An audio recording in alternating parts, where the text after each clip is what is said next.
Do you ever feel like you're only living a fraction of your true self, a sense of something missing, a vital energy held back, an unseen weight you drag through life? Perhaps you present a polished, acceptable face to the world, while deep inside, a wilder, more chaotic, or even a more potent part of you remains, exiled. This isn't mere fancy. This is the reality of the human shadow, the parts of ourselves we've been taught to disown. But what if that disowned self, that long bag of rejected energies, holds the very key to your wholeness? The poet and mythologist Robert Bly, drawing from the deep wells of Jungian psychology and ancient wisdom, offers a stark and powerful metaphor for this repository of our lost selves, the long bag we drag behind us. It's a bag stuffed not with possessions, but with vital parts of our own being, our unexpressed anger, our raw sexuality, our untamed creativity, our primal grief. In this exploration, we will delve into Bly's unsettling yet liberating concept of this shadow bag. We will uncover why we stuff it, what it truly contains, and most importantly, how confronting this invisible burden can paradoxically lighten our load and unleash a torrent of forgotten power. This journey is about recognizing the weight, yes, but also about discovering the immense treasure hidden within it. If you are tired of living a partial life, if you are ready to confront the uncomfortable truths that lead to genuine self-possession, then you belong here. Subscribe to MindMirror and embark with us on the courageous journey into the depths of your own psyche. The unearthing begins now. Robert Bly paints a vivid picture. When we were 1 or 2 years old, we had what we might visualize as a 360-degree personality. Energy radiated out from all parts of our body and all parts of our psyche. Have you ever watched a young child, utterly uninhibited, a pure force of nature that was once you? But what happened to that radiant, all-encompassing self? Why do so many of us feel like mere slivers of who we could be? Bly explains, behind us we have an invisible bag, and the part of us our parents don't like. We, to keep our parents' love, put in the bag. This isn't about blaming parents, it's a fundamental human dynamic, a survival strategy. The long bag becomes the container for our unlived life. He continues, by the time we go to school, our bag is quite large. Then our teachers have their say, good children don't get angry over such little things. So we take our anger and put in the bag. The thinking tool here is this visceral image of the bag, a personal, ever-expanding repository of exiled aspects. This bag stuffing, as Bly calls it, doesn't end with childhood. In high school, peer pressure takes over. This time, it's no longer the evil grown-ups that pressure us, but people our own age. We sacrifice authenticity for acceptance. We might hide our intelligence, our sensitivity, our unconventional dreams. What parts of you went into the bag during those formative years? What spontaneous impulses? What raw emotions? What inconvenient truths did you learn to tuck away? Bly observes the tragic consequence. So I maintain that out of a round globe of energy, the 20-year-old ends up with a slice. We become a slice of ourselves, a carefully curated, socially acceptable version. And this slice then seeks out another slice in relationships, in marriage. Even together, the two do not make up one person. This, Bly suggests, is a source of profound loneliness, even in intimacy, because the vast majority of who we are remains locked away, unshared, unseen. So, what does this mean for you? Today, it means that your current feelings of incompleteness, of lacking energy, or of being misunderstood are not random. They are the direct result of this lifelong process of exiling parts of your essential nature. The takeaway is this: that which you have disowned still belongs to you. It's still there, in the bag.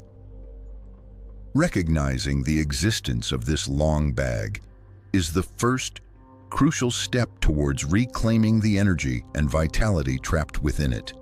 The tool is courageous self-inquiry. What did I put in my bag?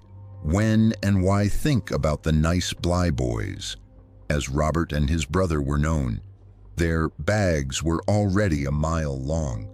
What about the nice girl who never raises her voice, but suffers from migraines, or the strong man who never cries, but battles depression?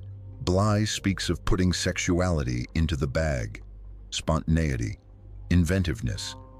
For some, it might be their artistic talent, their spiritual curiosity, their righteous anger, their boisterous joy. Each culture, each family dictates different items for the bag. The Freudian community, Bly quips, usually demands that Freudians keep their religious life in the bag. What religious life? What sacred part of your wild nature have you been told to keep under wraps?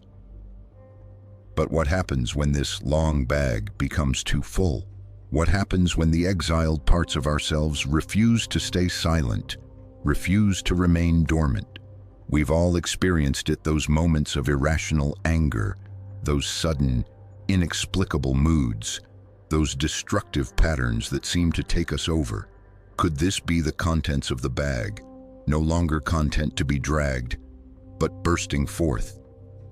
Bly powerfully connects this to Robert Louis Stevenson's Dr. Jekyll and Mr. Hyde.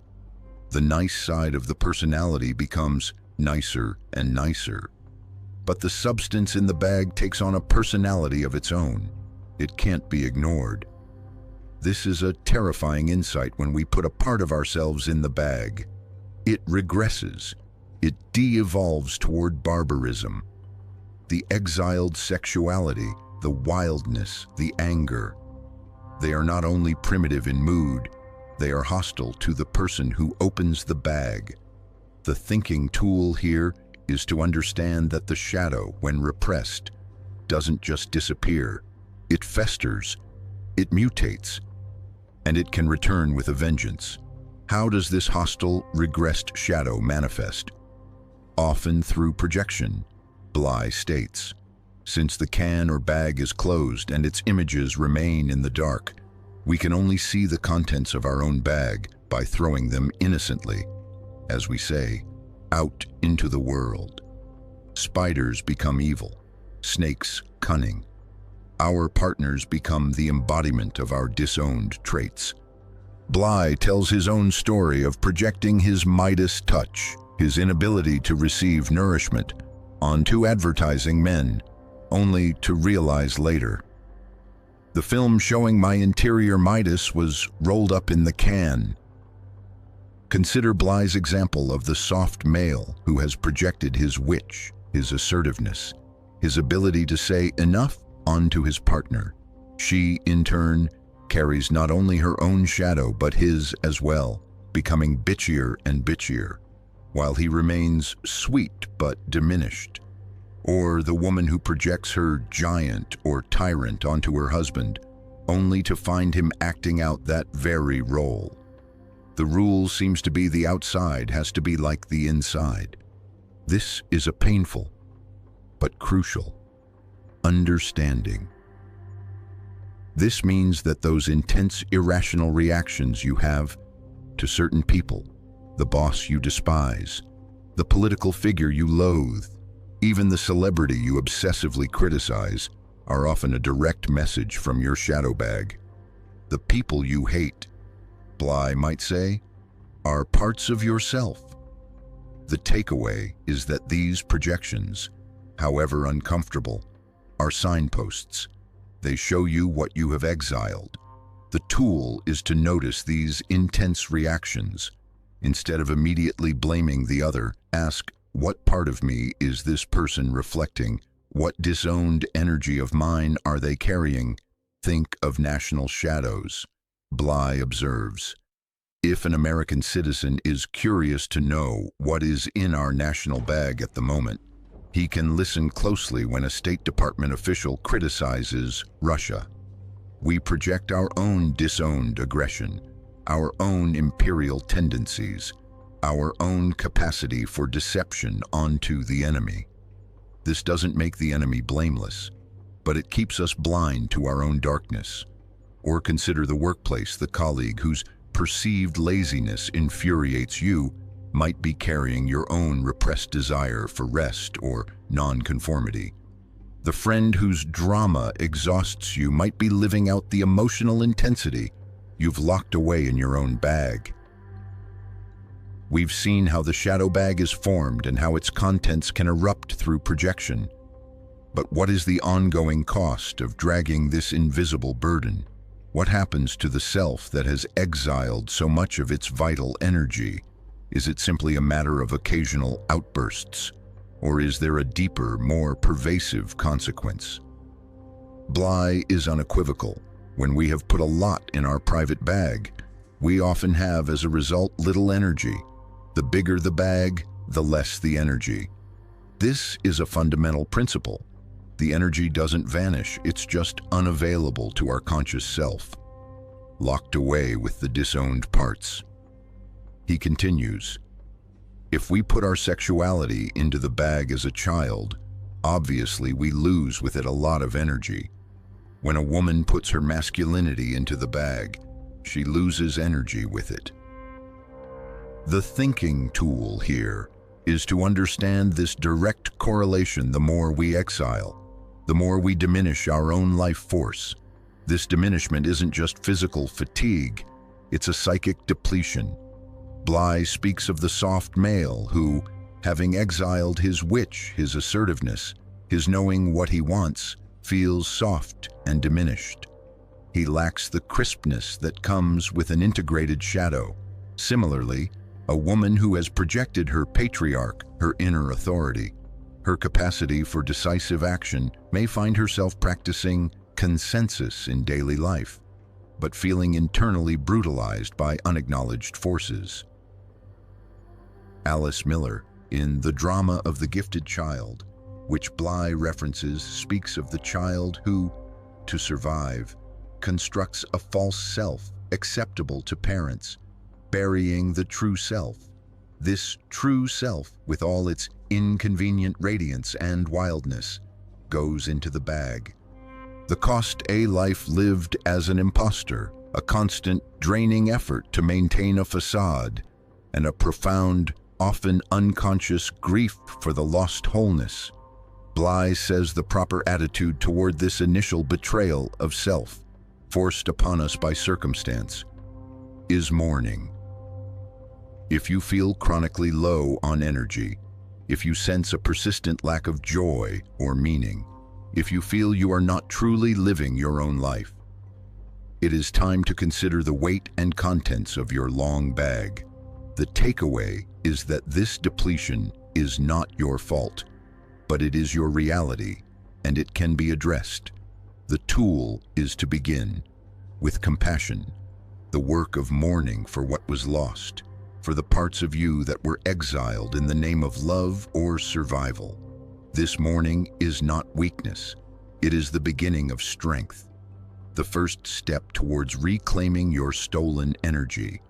Think of the person who identifies as uncreative. How Bly asks, what do you mean, I am not creative? Let experts do it. Isn't that what such a person is saying? Their creativity, their unique spark, has been stuffed into the bag, deemed not practical or not good enough. Or the individual who is terrified of their own anger, having learned early on that anger is bad. Their life force, their ability to set boundaries, their passion, all diminished. Bly's assertion is radical. Everybody in this audience should be writing their own poems. This isn't just about poetry. It's about reclaiming any exiled creative energy. any part of your 360-degree self. So, this long bag we drag behind us, this invisible container of our disowned selves, is not just a quaint metaphor. It is a profound psychological reality, shaping our energy, our relationships, and our very sense of who we are. We stuff it from childhood to gain love and acceptance, but in doing so, we exile vital parts of our 360-degree radiance. These repressed energies don't die, they regress, they turn hostile, and they project themselves onto the world, creating conflict and misunderstanding. The cost is immense, a diminishment of our life force, a feeling of incompleteness, a life lived as a mere slice of our potential. But Robert Bly and Carl Jung before him offer not just a diagnosis, but a path towards healing. The journey involves courageously acknowledging the bag, mourning what was lost, and beginning the slow, arduous, but ultimately liberating work of unpacking. What have you unknowingly stuffed into your long bag? What vital parts of your anger, your creativity, your wildness, or your tenderness are yearning to be reclaimed? Share your initial thoughts and recognitions in the comments below. Your courage to look within inspires us all. And if you are ready to learn more about the practical steps of unpacking and eating your shadow, make sure you subscribe to MindMirror. Our next exploration will delve into the 5 stages of this profound journey of retrieval. Don't carry that dead weight alone any longer. The ideas explored in this video are for philosophical and psychological exploration and are not intended as professional advice. Viewers are encouraged to engage in their own critical thinking and further research.